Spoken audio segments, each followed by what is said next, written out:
सभी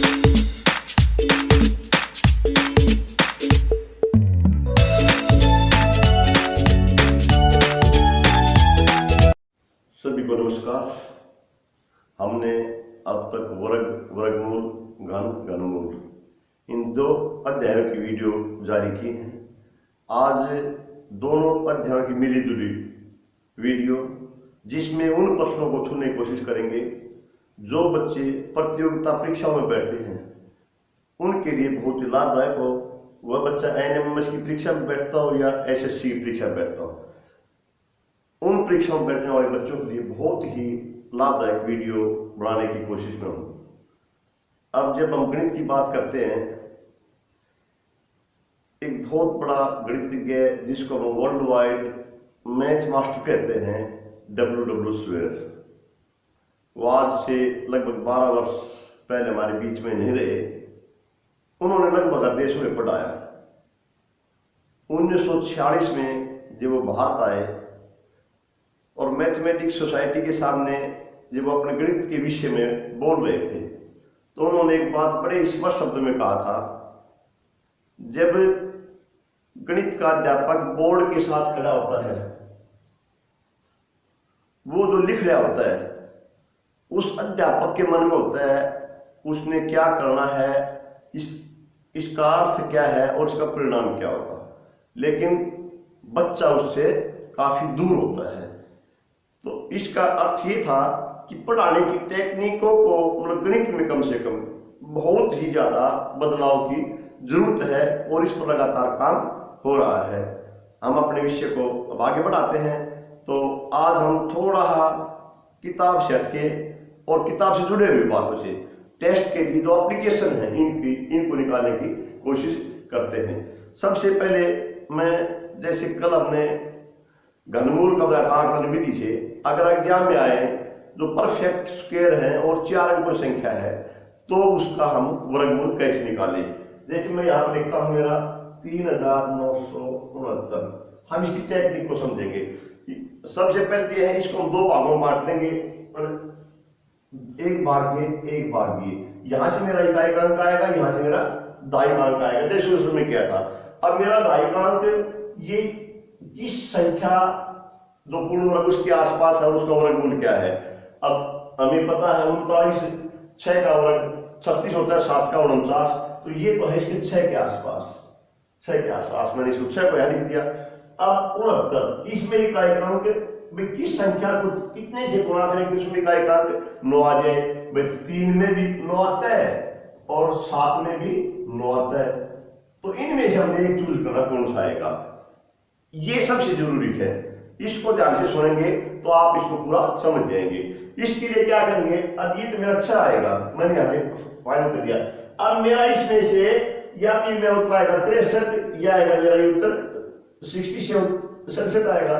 अब मैं 3 और 7 में से कौन सा चुनूं, इसके लिए क्या करूंगा मैं, इसके लिए मैं करूंगा तो ये मैंने निकाला है, ये निकाला है, इसकी परवर्ती संख्या, इसकी नेक्स्ट उससे गुणा कर दो। इसकी परवर्ती संख्या क्या आएगी, 7 आएगी। इसको मैं 7 से गुणा कर दूं, 7 के 42। अब मैं 42 का 39 का क्या संबंध है, जो इनका संबंध है वही संबंध मुझे यहाँ पर करना पड़ेगा। इस 3 और 7 में, इसमें इनका संबंध क्या है, 39 है, वो 42 से छोटी है, तो इसमें से छोटी ले लूंगा तो मेरा वर्गमूल कितना आ जाएगा, 63। इस तरह से हम इसका अभ्यास कर सकते हैं। मैं एक संख्या और लेता हूं, मैंने ले ली 5776।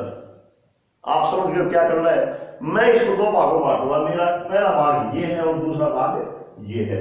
अब इसमें से मेरा इकाई अंक आएगा, इसमें से इकाई अंक किसका आता है, जो जहां पर 6 हो, 4 और 6 से 4 का वर्ग 16, 6 का 36, तो या तो मेरा 4 आना है या मेरा 6 आना है। और इधर 7 का वर्ग 49, 8 का वर्ग 64, ज्यादा हो जाएगा, ये आ गया मेरा 7। मेरे पास 70% ज्यादा कम हो गया। ये जो तरीका ये पूर्ण वर्ग संख्याओं के लिए है। अब मेरा का काम क्या है, ये इनमें से चुनना, और वो कहां से निकल जाएगा, यहां से मैं इसकी गुणा कर दूं, 7 8 56। अब 56 का संबंध देखना किससे है, इससे देखना है। 57 और 56 में आप समझते हो कौन बड़ा है, ये बड़ा है, तो बड़ा है तो हमने ये लेना 76, इसका वर्गमूल आ जाएगा 76। तो इसका हमें अभ्यास करें और अभ्यास एक नहीं अनेकों पूर्ण संख्या देखें और करके देखें, और यदि हम बार बार करेंगे तो हमारा हो भी जाएगा। अगली उस पर चलते हैं। आज तो हमने स्पेशल अच्छे जो प्रतियोगिता परीक्षाओं के लिए तैयारी करनी है। आगे मैं चलता हूं छोटी सी आपके लिए हल करने के लिए। जैसे आ गया 625 का वर्ग घटा 425 का वर्ग और इसके बटे में 1050। इसको मैं हल करना चाहता हूं इस सवाल को। तो इस सवाल को मैं हल करूंगा तो इस सवाल का जो उत्तर आएगा वो उत्तर आएगा मेरा कितना, 200। मैं एक सवाल और लिखता हूं, 297 का वर्ग, 297 का वर्ग घटा 13 का वर्ग बटे में 284। मैं इसको हल करना चाहता हूं। इसका हल कितना आएगा, इसका हल आएगा मेरा 310। एक सवाल और ले लूं मैं, 187 का वर्ग, 187 का वर्ग घटा 167 का वर्ग और इसके बटे में लिख दो 354 लिखता हूं। चलो 354 लिख दिया। इसका जो उत्तर आएगा, इसको मैं ध्यान करूंगा, इसको उत्तर आएगा मेरा 20। इसको हम कैसे हल करेंगे? इसको हल करने के लिए कोई जादू नहीं है, उसमें जादू नहीं था। ये केवल हम गणित की जो छुपी हुई गणनाएं हैं और जिनमें बहुत बड़ा योगदान अपने महान गणितज्ञ रामानुजन का है, और जहां से बातें निकल के आई थी। अब इसको मैं कैसे हल कर जाऊं? इसको हल करने के लिए मेरा ये तो मेरी मंजिल है, यहां मैं पूछ कैसे रहा हूं। मैं इनमें जो संख्याएं हैं इनका आपस में समझ ढूंढूंगा। इसका क्या समझ, यदि इसका देखूंगा 625 में से 425 गए, कितने बच गए, 200 बच गए। 625 में से 425 में यदि घटा दूं तो 0 0 2 200 बच गए, मेरा अलार है। यहां पर यदि मैं इसको घटाता हूं तो नहीं आएगा 7, ये कितना आएगा, 284 आएगा। यदि मैं यहां पर घटा रहा हूं इसमें से 297 में से 13 घटा रहा हूं तो मेरा कितना आ गया, 284 आ गया। अब मेरा 284 नीचे आ रहा है। यदि मैं इसको इसको जोड़ूंगा तो कितना आ जाएगा, 297 और 13 310 आ जाएगा। इसका मतलब ये घटाया और ये जोड़ा तो 310 आ गया, जोड़ा तो घटाया तो 384। तो इसका मतलब इसमें देख लेना चाहिए। यदि मैं इसको जोड़ूंगा 625 और 425 का, तो मेरा ये नीचे आ गया। इसका मतलब कहीं न कहीं जो बात में छुपी है वो किसमें है, वो इस जोड़ और घटा में है। इसमें मैं देख लूं, इसमें क्या है, 7 7 14, 8 से 14 15, 3 3 14, ये नीचे इसका जोड़ आ गया। इधर क्या है, इसकी माइनस आ रही है। इधर ये क्या था, इसका ये माइनस थी और ये क्या आ गया, जोड़ आ गया था। इधर क्या था, ये जोड़ था और ये क्या आ गई थी, माइनस आ गई थी। तो इसका मतलब शब्द ही हमारे पास एक समष्टि भाषा पढ़ के आ गई, जिसको हम गणित की भाषा बोलते हैं। ये क्या है, इसको हम गणित की भाषा बोलने देते आएंगे। ये क्या है, दो संख्याओं के वर्गों का अंतर। दो संख्याओं के वर्गों का अंतर। यदि दो संख्याओं के वर्गों के अंतर को उन संख्याओं के योग से भाग दूं, ये रहे योग, उन संख्याओं के योग से भाग दूं तो जो मेरा हल आएगा वो क्या आएगा, इनका अंतर आएगा। और यदि दो संख्याओं के वर्गों के अंतर को मैं उनके अंतर से भाग दूं, इसके अंतर से भाग दूं, जो मेरा हल आएगा वो क्या आएगा, इनका योग आएगा, उन संख्याओं का योग आएगा। तो ये इस तरह के हम बहुत ज्यादा अभ्यास कर सकते हैं। मैंने कोई दो संख्या ली, उनके वर्ग लिखे, बीच में अंतर लिखा, नीचे एक बार जोड़ लिख दिया, कभी उनका अंतर लिख दिया, तो उत्तर देखेंगे एक बार उनका योग आएगा, एक बार उनका अंतर आएगा। ये क्यों आ रहा है, इसके लिए भी छोटी सी बात बिल्कुल स्पष्ट हमने जो 7वीं सीखा है वह मेरा a की 2 माइनस b की 2 ये बराबर होता है a प्लस b और a minus b, a plus b और a माइनस b, ये तुमको पता है। अब इसमें जो बात छुपी हुई थी वो ये थी, यदि मैं, मेरी समस्या ये थी a square minus b square, इसके बटे में यानी इसके भाग में मैं कहती हूँ a जमा b, तो इधर भी मेरा a जमा b और a माइनस b और बटे में a जमा b, तो इसको a जमा b से जमा कर जाएगा, क्या बच गया, a घटा b। इसका मतलब इसके बटे में, इसके हर में यदि इनका योग है a जमा b तो ऊपर क्या बच रहा है a माइनस b। और यदि मैं इसकी जगह ले लेता a माइनस b तो इसकी जगह मैं a माइनस b लेता, अब क्या होता मेरा, ये a माइनस बी इस a माइनस बी से कट जाता और मेरा ये बन जाता a प्लस बी। यही है, यदि मेरे पास अंतर है तो इसका उत्तर क्या है, इसका योग आ रहा था 310 आ रहा था। तो ये छोटी छोटी टेक्निक, और जितना हम इसका अभ्यास करते जाएंगे मन में अपने आप एक इस तरह की चैन बनती जाएगी कि हम साउथ ही सब जगह हम गणित की भाषा बोलने की कोशिश करेंगे। और एक बार यदि हमने गणित की भाषा निकालनी शुरू कर दी तो ये मानो कि बिल्कुल हम किसी प्रकार की चिंता, नई चीजें बिल्कुल हमें असंभव होगा, जो चीजें हम आज तक नहीं पढ़ पाए हैं वो आपके अंदर से निकलेंगी। मैं एक छोटा सा और यदि आपके सामने करना चाहूं तो मैं लिख दूं यहाँ पर 3782 इसका वर्ग घटा 3772 इसका वर्ग करना है हमें। इसका वर्ग कितना आएगा, इसका वर्ग आएगा 37,820। 37,820 नहीं बल्कि इसका आएगा, वो कितना आएगा, इसमें फिर एक बार मैं देखूं तो इसका आएगा 2 2 4 8 7 15 7 7 14 1 15 3 3 4 1 7 और ये 0। ये मेरा कहां से आया है, ये और ये कहां से आया है, ये आ गया मेरा 7,554 गुणा में 10। 7,554 गुणा में 10 आप समझ गए होंगे।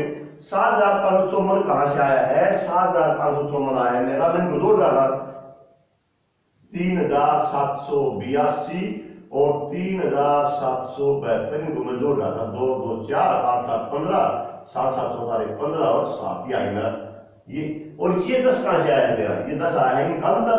अगर मैं इसको घटाऊंगा 3,772 इसको मैं घटाऊंगा तो 0 10 10 आ गए, गुणा की है।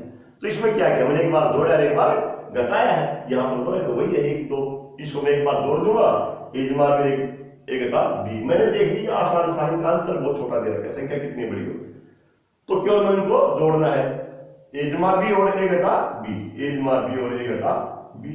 अगर मैं एक उदाहरण ले लूं, मैं लिखता हूं यहां पर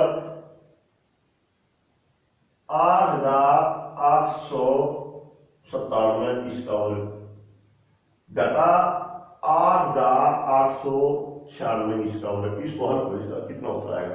इसका वर्ग बहुत बड़ी संख्या है, इसका वर्ग बहुत बड़ी संख्या है, फिर हमें अंतर करना कितना लंबा हो जाएगा। अब मेरे ध्यान में बिल्कुल ये रहना चाहिए a plus B minus B. इसका मतलब मैं इनको जोड़ूंगा और एक बार घटाऊंगा, जब घटाऊंगा ना तो इनका अंतर कितना आएगा 1। जब 1 से गुणा करेंगे तो संख्या पर कोई असर नहीं पड़ेगा, केवल इसको उत्तर क्या आएगा, इनका जोड़ आएगा, इनको जोड़ देंगे। जैसे साधारण जोड़ ये होता है, इसको मैं जोड़ दूंगा 6 7 13 जो भी आएगा 9 9 18 1 19 8 8 16 1 17 8 8 16 1 17 ये आएगा, इनका जोड़ आ जाएगा। यदि इसके स्थान पर मैं संख्या ले लेता, ये मानो मैं यहां पर संख्या ले लेता 94 लेता। अब मेरा क्या था, अब मैं इस संख्या और इस संख्या को जोड़ के कितने से गुणा करता, क्योंकि अब अंतर कितना 3 से, उसको मैं 3 से गुणा कर देता, जोड़ो 3 से गुणा करो। छोटी छोटी जो ट्रिक है ये हमारे इसको भी तो मूल चीजें हैं उनको भी वेरीफाई करते हैं, क्लियर करते हैं, मन में एक विश्वास बढ़ाते हैं। और जब किसी काम को करते करते हमारा विश्वास बढ़ रहा है, ये चेक करने के लिए हम ठीक है गलत है, हम सीख रहे हैं नहीं सीख रहे हैं। यदि काम को करते वक्त हमारा विश्वास बढ़ रहा है तो इसका अर्थ यह है कि हमारी काम करने की दिशा ठीक है। मैं एक छोटा सा और आपको यदि कुछ बताऊं, मैं यहां पर लिख दूं 387 का घन माइनस 187 का घन, और इसको मैं भाग दे दूं 387 का वर्ग जमा 387 गुणा 187 जमा 187 का वर्ग। इसको हल करो, ये तो बहुत बड़ा प्रश्न हो जाएगा।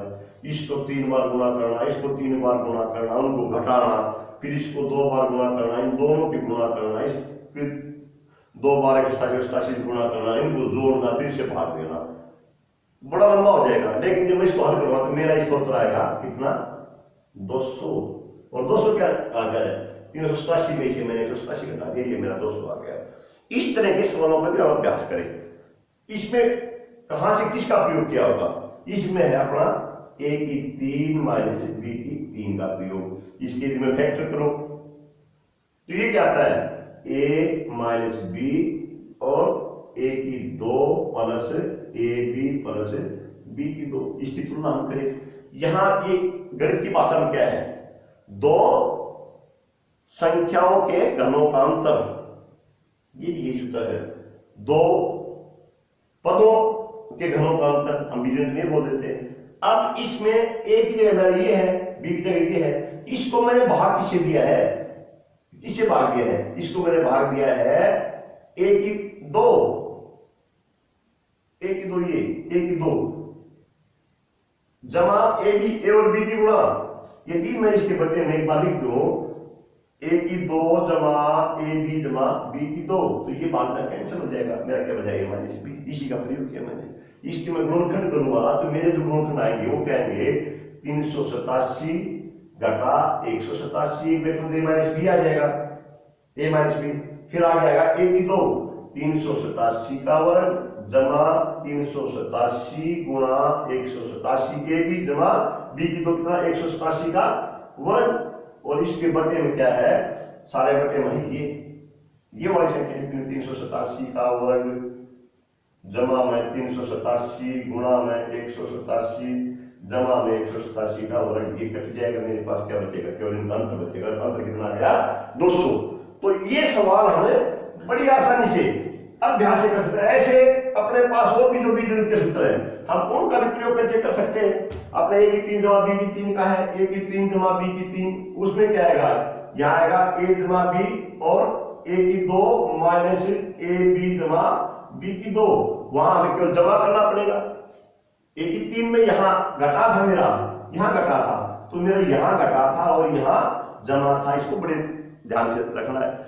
और हमारे बीजगणित के जैसे A जमा B इसका वर्ग माइनस A माइनस B इसका वर्ग करें कितना आएगा, इसका अर्थ है 4। ये भी स्पष्ट है कि A की 2 जमा B की 2 जमा 2 AB माइनस A की 2 जमा B की 2 माइनस 2 AB, ये होता है। इसको मैं ब्रैकेट को खोलूंगा, क्या जाएगा A की 2 जमा B की 2 जमा 2 AB माइनस A की 2 माइनस B की 2 जमा 2 AB, इससे ये कट जाएगा और 2 2 4 4 आ जाएगा।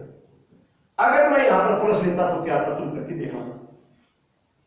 यदि मैं यहां पर प्लस लेता तो क्या आता, यहां प्लस लेता तो मेरा ये प्लस हो जाता, ये रहता। जब मैं इस ब्रैकेट को खोलता तो अंदर के निशाने बदलते, अंदर के निशाने बदलते तो मेरा ये जमा करा जाता, ये जमा करा जाता, ये मेरा कितना था माइनस का, फिर इसका मेरा ये भाग कैंसिल हो जाता, ये आ जाता मेरा कितना 2 A की 2 जमा 2 B की 2, या 2 को मिले लूं मैं A की 2 जमा B की 2। इससे हजारों सवाल कर सकते हैं, हम इन सवालों पर ध्यान दे सकते हैं। इस तरह के जो अभ्यास है हम इनका लगातार अभ्यास करें। बताने के लिए बातें बहुत ज्यादा है, लेकिन जितना इस पर बताया जा रहा है हम ये सोच रहे हैं कि वीडियो छोटी बने, लेकिन जितनी बने वो इतनी सारगर्भित बने कि बच्चे के अंदर एक उद्गीर्ण सा पैदा करे। अभी हम बहुत ज्यादा अपना भी कर सकते हैं। एक मैं प्रश्न बिल्कुल जो रामानुजन की डायरी में लिखा हुआ, रामानुजन ने इतना काम किया है, अगले 200 साल तक हम उसको पूरा नहीं कर पाते। उसी की डायरी का मैं एक प्रश्न लेता हूं। उसने एक प्रश्न लिखा है 2 की घात 2 गुणा में 2 की घात 2 माइनस 1, 3 की घात 2 3 की घात 2 माइनस 1, इसी प्रकार हम कुछ लिखते जाए 4 की घात 2 माइनस 1। अब मैं यहां पर लिख क्या रहा हूं, बात इसके ऊपर है। मैं यहां पर लिख क्या रहा हूं, मैं ये लिख रहा हूं किसी संख्या के वर्ग को उसकी पूर्ववर्ती संख्या से गुणा करें। माइनस 1 का मतलब उसकी पूर्ववर्ती संख्या, उसकी पूर्ववर्ती संख्या से गुणा करें तो उसका एक जैसा गुण है, वो बड़ा गुण है, वो क्या है, ये आ जाएगा मेरा 4 गुणा में 3, आ गया मेरा 12, ये मेरा 9 गुणा में 8, 9 गुणा में 8 72 आ जाएगा, 72 आ जाएगा। मेरा ये क्या आ जाएगा 16 गुणा में 15, ये आ जाएगा। इस तरह से मैं आगे लिखूं 5 का वर्ग और 5 का वर्ग घटा 1, तो मेरा कितना आ गया, ये आ गया मेरा 25 गुणा में 24। इनको हम गुणा कर लेंगे, हमने गुणा से जरूरत नहीं है, जो गुणा हम कहना चाहते हैं।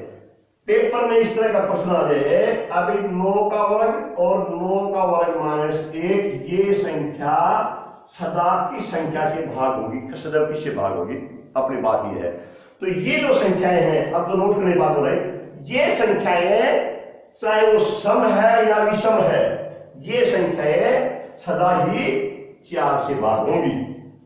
इससे भाग होंगी, ये संख्या सदा ही 4 से भाग होंगी। और यदि मैं इसकी जगह घन ले लेता, ये देखिए जरा अभ्यास करेंगे, यदि मैं इसकी जगह घन लेता, उसने घन पर भी काम किया, बहुत ज्यादा अंकों के साथ, तो सारी उम्र उसने अंकों के साथ खेलने में गुजार दी। यदि मैं घन लेता तो यहाँ पर मेरा 2 की घात 3 और 2 की घात 3 माइनस 1, और ये आ गया मेरा 8 गुणा 7, 3 की घात 3 और 2 की घात 3 की घात 3 माइनस 1, ये मेरा आ गया कितना 27 गुणा में 26, 4 की घात 3 और 4 की घात 3 माइनस 1, तो ये मेरा आ गया 64 गुणा में 63। अब जो सवेर वाली बात थी, जब शिक्षक बोर्ड पर खड़ा है तो बच्चे के मन में ये पता नहीं चलता क्या है, लेकिन अब मुझे पता है कि आपके मन में आ रहा है कि हमने क्या करना है और मेरा शिक्षक मुझे किस तरफ ले जाएगा। उन्हीं बातों पर ले जा रहा तुम्हें, ये 4 से भाग होगा, ये 4 से भाग होगा, ये 4 से भाग नहीं होगा, ये 4 से भाग होगा, ये 4 से भाग होगा। तो ये बात यहां पर ले ली। यहां भी उसने एक बात निकालने की कोशिश की है, अगर घन संख्या और उसकी पूर्ववर्ती संख्या से गुणा करेंगे तो वो गुणनफल सदा ही इससे भाग होगा 2 से भाग होगा, इससे भाग होगा 2 से भाग होगा। ये सब किससे भाग होंगी? 2 से होंगी। इनमें भी 4 से भी भाग होंगी, लेकिन 4 से ये भाग नहीं हो रही। अब 4 से कौन सी संख्या भाग नहीं होगी? 4 से जैसे 3 भाग नहीं होगा, अब इसमें 4 4 होते जाए, 7 भाग नहीं होगा, 11 भाग नहीं होगा, 15 भाग नहीं होगा, 19 नहीं होगा, इस तरह से हम बढ़ते जाएंगे। ये संख्याएं 4 से भाग नहीं होंगी, बाकी सभी संख्याएं 4 से भाग होंगी। तो कोशिश की है दोनों अध्याय में से एक मिश्रित इस तरह के प्रश्न निकालने की, जो बच्चे आगे बढ़ना चाहते हैं, अच्छी प्रतियोगिता परीक्षा में बैठना चाहते हैं, उनके लिए लाभदायक रहेंगे। धन्यवाद। सुझाव जरूर आमंत्रित हैं। हम इस दिशा को किस तरफ ले जाएंगे मुझे नहीं पता, लेकिन प्रयास सदा ही अच्छा रहेगा। धन्यवाद।